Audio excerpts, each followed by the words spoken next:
신세계 빌리브 매거진 이슈 4호 일상과 비일상 사이.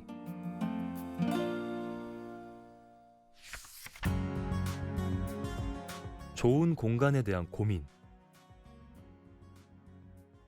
오프라인 공간으로의 방문이 어려워지면서 오히려 공간에 대한 갈망은 높아지고 있다. 시대의 흐름에 따라 변화하는 살아있는 공간을 만나볼 수 있다.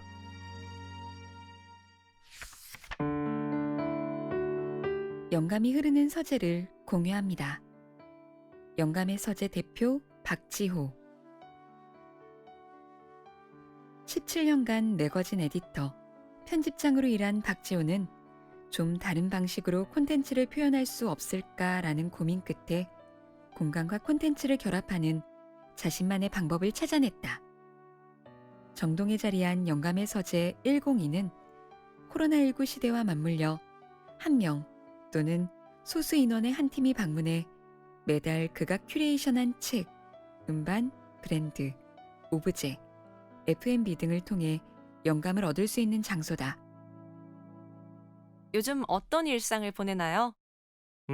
바쁘게 지내고 있어요. 남성 패션 잡지 아레나 편집장으로 일하다가 독립한 지 3년 차예요. 회사 다닐 때는 하지 못한 일을 하면서 지내고 있어요.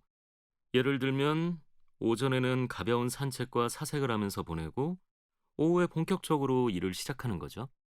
어, 지금 이곳은 어떤 공간인가요? 영감의 서재 100이라는 곳이에요. 심야 책방과 심야 살롱을 5년째 운영하고 있는데 거기서 진행하는 프로그램들이 일회성으로 끝나는 게 아쉬워서 이곳을 만들었어요.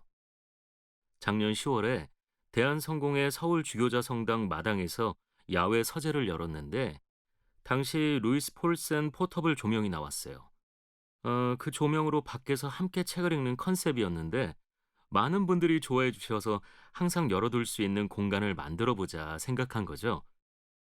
마침 정동길 쪽에 멋진 공간이 나와서 영감의 서재 100이 문을 열게 되었어요. 영감의 서재 100이 인스타그램을 통해서 누구든지 회당 4명 이하로 예약해 이용할 수 있습니다. 영감의 서재 102를 기획하게 된 계기에 대해 조금 더 들려주세요. 저는 매거진을 통해 콘텐츠 만드는 일을 17년간 했어요. 좀 더 다른 방식으로 콘텐츠를 표현할 수 없을까 고민하다가 공간과 콘텐츠를 결합하는 방법을 찾고자 했던 거죠. 영감의 서재 102는 코로나19 시대와 맞물려서 한 명 또는 소수 인원의 한 팀이 방문해 매달 제가 큐레이션한 책, 음악, 사진, 차, 향 등을 통해 영감을 얻을 수 있는 장소예요. 서재라는 공간은 제가 책에 관한 일을 많이 했기 때문에 가장 먼저 떠올린 컨셉이고요. 시대를 돌이켜보면 서재가 책만 읽는 공간은 아니잖아요. 책이 여러 권 꽂힌 책장을 배경으로 술을 마신다거나 친구들과 담배를 피우면서 얘기한다거나 좋은 오디오로 음악을 듣는 것처럼 다양한 장면이 떠오르죠.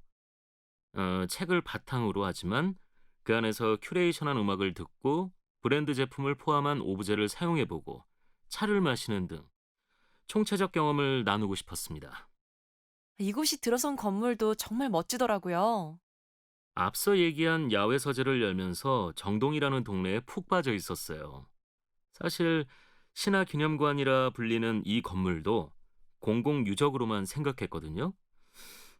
그런데 때마침 이곳에 들어올 수 있는 기회가 생긴 거예요. 1930년대 최초로 철근 콘크리트 공법으로 지은 건물인데 당시에 자취가 남아있으면서 여전히 사용 가치가 있는 건물이라는 점이 마음에 들었어요. 일단 이 공간에 들어오고 나서 무엇을 해야 재밌을지 구상하기 시작했어요. 사람들이 아름다운 정동길을 산책하다가 이곳에 들어와서 공간과 콘텐츠가 어우러지는 경험을 할 수 있다면 어떨까 생각하게 됐죠. 음, 서재 내부에 놓인 가구도 흥미로운데요. 오래된 건물 특유의 황량함을 없애기 위해 가장 먼저 가구 디자인 스튜디오인 길종상가를 떠올렸어요. 나무를 소재로 한 작업을 의뢰했죠. 지금 보이는 책장과 테이블은 천장의 그리드 구조에 맞춰서 안정적인 구조로 만들고자 했어요. 그리고 공간에 있는 의자는 편해야 한다고 생각해요. 디자인만 독특하지 사용하기 불편한 의자가 종종 있잖아요. 저는 오래 앉아 있는 의자일수록 특히 더 편해야 한다고 생각하는데요. 저쪽에 암체어를 하나 놓아둔 이유도 비슷한 맥락이죠. 테이블은 길고 크게 해달라고 의뢰했어요. 각 개인이 떨어져 앉는 것보다 서로가 무엇을 하는지 느낄 수 있는 정도의 간격이 되도록이요. 공간 특성상 책이 참 많아요. 책장은 일부러 높이를 낮췄어요. 저도 책을 좋아하지만 책이 압도적으로 쌓여 있으면 손도 안 대고 읽지 않게 되더라고요. 저는 공간에서 책을 오브제로만 쓰는 걸 싫어해요. 그래서 책장을 낮춰서 쉽게 손이 가게 하고 쪼그리고 앉아서 책을 펼쳐 볼 수 있게 만들었어요. 이렇게 가구를 배치하고도 허전한 부분은 가드닝으로 채웠죠. 이건 그린 그로우 가든에 의뢰했는데 열대 느낌보다는 한국적 정서에 맞는 정갈한 식물로 골랐어요. 예를 들면 삼각잎의 아카시아는 식물 크기에 비해 복잡하지 않고 심플한 느낌이 들어서 좋았고요. 올리브 나무처럼 잎이 넓지 않고 작은 것 위주로 들여놓았어요. 가드닝까지 마치고 나니 그때부터 공간 분위기가 잡힌 것 같아요. 낮은 위치에 간접 조명을 여러 개 설치한 점이 돋보이네요. 천장에 설치한 조명은 전부 간접 조명이에요. 공간에는 포인트가 될 수 있는 간접 조명 5개를 설치했어요. 테이블에 조명을 설치하려면 위에서 치렁치렁 늘어뜨리거나 올려놓아야 하는데 전선 정리가 만만치 않을 것 같아서 루이스 폴센의 판텔라 포터블을 놓았어요. 어두울 때 조도를 보완할 수 있도록 말이죠. 저도 워낙 직접 조명에 익숙해져 있다 보니 처음에는 간접 조명으로만 된 이 공간이 어둡게 느껴졌어요. 하지만 오랫동안 책을 보기에는 간접 조명이 더 편안하더라고요. 조명을 하나하나 켜고 끌 때마다 분위기가 달라져요. 조금 더 어둡게 하고 싶다면 2개 정도 끄고 밤에도 뭔가 읽어야 하면 다 켜놓고요. 간접 조명의 장점을 제대로 체감하는 중이에요. 음, 심야 책방, 심야 살롱, 영감의 서재 102까지 공간에 콘텐츠를 녹이는 커뮤니티를 진행하면서 특히 신경 쓴 지점이 있다면 무엇인가요? 한국에는 밍글링 문화가 없잖아요. 낯선 사람들끼리 소규모로 모이면 처음에 굉장히 어색하기 마련이에요. 하지만 자기만의 공간, 영역이 잡히면 빠르게 적극적인 태도로 바뀌더라고요. 이 공간에 당신이 있는 게 굉장히 잘 어울리고 당신이 할 수 있는 것, 당신이 편하게 누릴 수 있는 것이 많다는 걸 구체적으로 느낄 수 있게 만들어야 한다고 생각해요. 이를 통해 참여자들이 프로그램에 참여하면서 공간에 애정을 쏟는 것 그 이상이어야 실질적으로 뭔가를 얻을 수 있다고 봐요. 사회적 거리두기 때문인지 오프라인 공간의 가치가 더욱 부각되는 것 같아요. 작년에 중앙일보 지식 플랫폼 포린과 컨퍼런스 할 때도 그렇고 올해 더 현대서울과 공간에 대한 강의나 토크를 할 때 그리고 심야 살롱을 열었을 때도 느낀 건데 코로나19 시대를 맞아 제약이 늘어날수록 좋은 공간에 대한 갈망이 커지고 있는 것 같아요. 물론 줌 같은 디지털 공간에서 할 수 있는 것도 많지만 기본적으로 사람은 몸을 움직여야 하는 것 같고요. 공간에서 무언가를 하는 행위가 인간의 본능적인 행위 중 하나이기 때문에 좋은 공간에 대한 갈망은 점점 더 늘어날 것 같아요. 아, 네. 영감의 서재 102 근처로 곧 이사하신다고 들었거든요. 집과의 거리를 걸어서 10분 이내로 줄였어요. 영감의 서재 101을 단순히 사람들이 대응하는 사무적인 공간보다는 저 또한 즐기고 누릴 수 있는 공간으로 만들려고 해요. 코로나19 시대에 재택근무 해봐서 아시겠지만 한국의 아파트 위주의 집에선 개인 서재를 만드는데 한계가 있잖아요. 또 인테리어를 잘하기도 쉽지 않고요. 저는 제 집에 뭔가를 꾸리기보다는 제가 만든 색다른 공간을 다른 사람과 공유하거나 나누는 걸 좋아해요. 저 구석에 쌓여있는 책은 1990년대부터 제가 끼고 다니던 거예요. 어머니가 몇 번이나 버리라면서 쓰레기통에 가져다 놓았는데 지금까지 낑낑 끌고 다니다 이제야 갖고 나오게 됐네요. 영감의 서재 102에는 시대의 맥락을 보여주는 책을 배치하는 공간을 큐레이션하고 집에는 작은 책장과 책상의 현재의 흐름, 최근 한 분기 사이에 벌어진 흐름을 볼 수 있는 책들을 두었어요.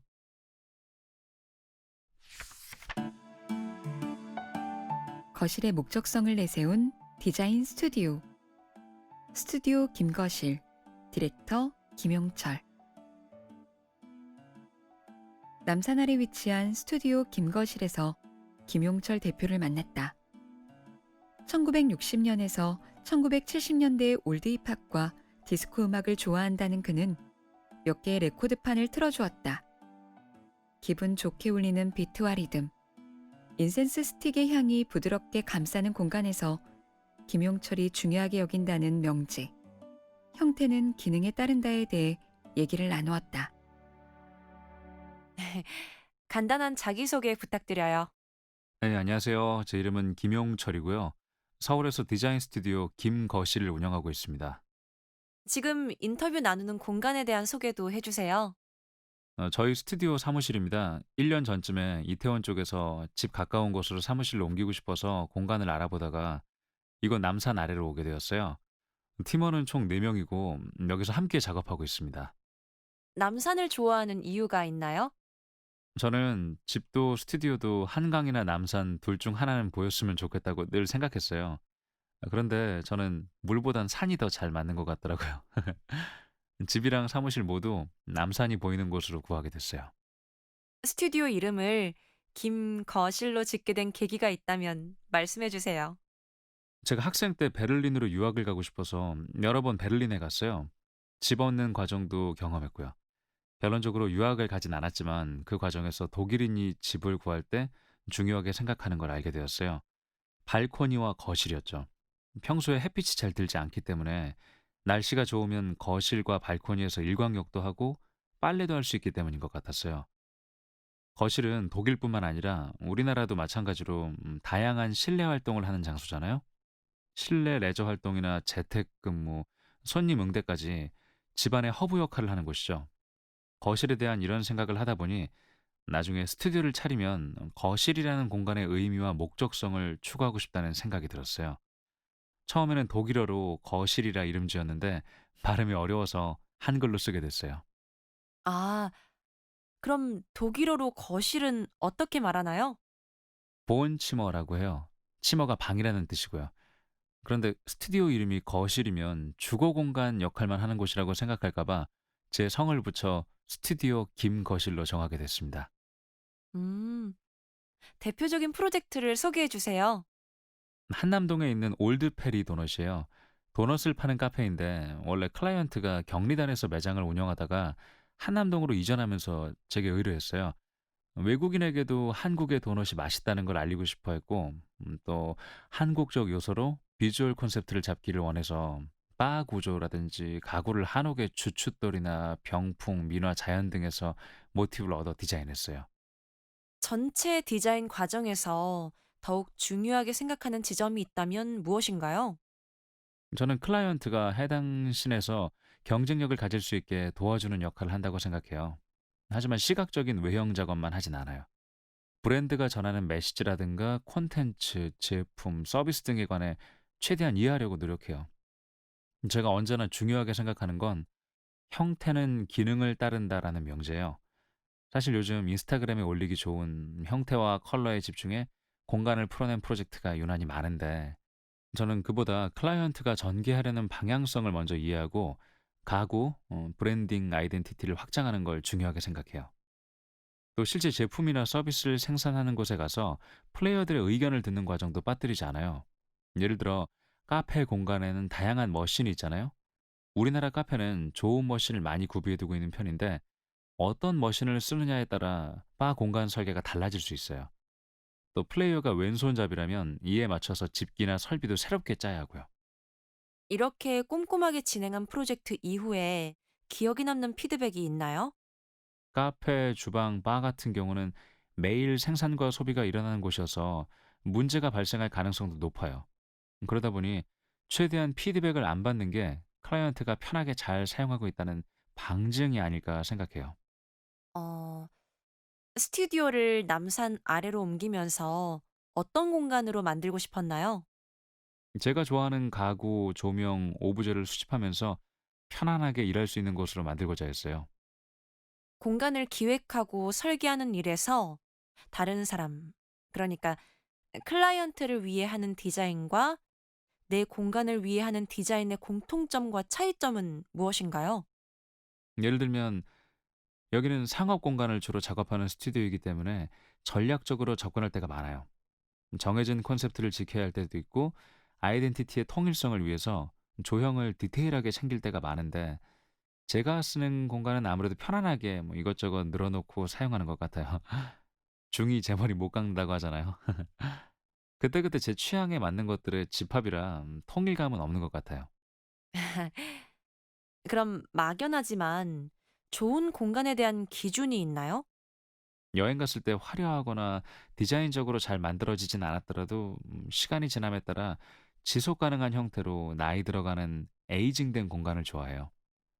요즘 SNS로 보여주기 위한 공간이 많이 생겨나는데 과연 5년 뒤, 10년 뒤에도 똑같은 생명력을 가질 수 있을까 생각해 보곤 해요. 여행 중에 본 인상적인 공간에 대해 좀 더 얘기해 주세요. 런던의 토페스라는 카페가 기억나는데요. 실제로 템스강 주변이었는지 하천이었는지 모르겠지만 강을 사이에 두고 상권이 형성된 지역이었어요. 할머니가 운영하는 오래된 카페였죠. 그 공간이 디자인 또 브랜드적으로 훌륭하지는 않았지만 할머니와 같이 나이 먹어가는 공간에서 오는 편안함, 안도감을 느꼈어요. 카페라는 곳이 사실 사진을 찍는 곳이라기보단 차 한 잔, 커피 한 잔 하면서 여유롭게 시간을 보내는 곳이잖아요. 그런 본질적인 목적에 잘 부합하는 곳이었던 것 같아요. 음, 직접 디자인할 때도 공간의 에이징을 염두에 두는 편인가요? 저도 고려하긴 하지만 그 공간을 운영하는 클라이언트의 몫이 제일 큰 것 같아요.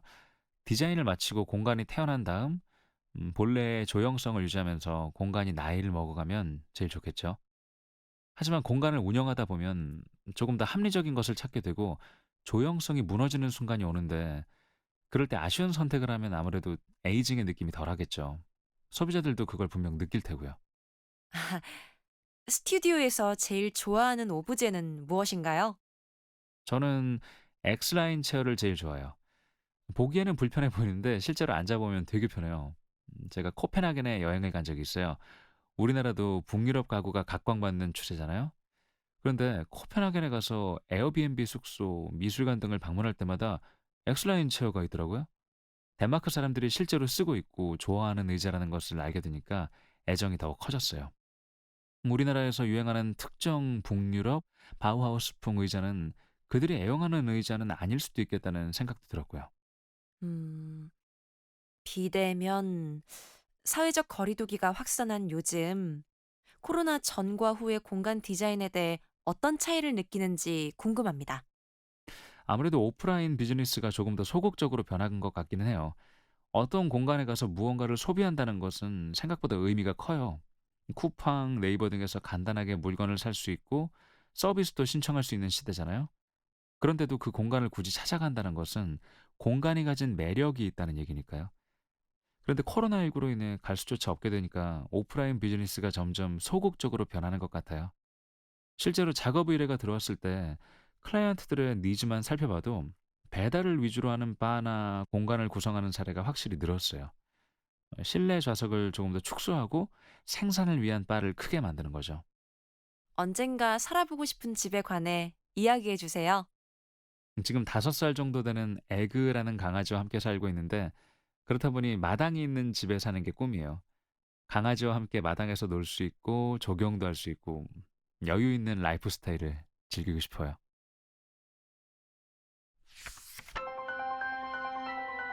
라이프 인 올리 신세계. 고객의 생각을 담아 현실로 만드는 신세계 건설. 누구나 가보고 누구나 즐겁고 누구나 행복하다.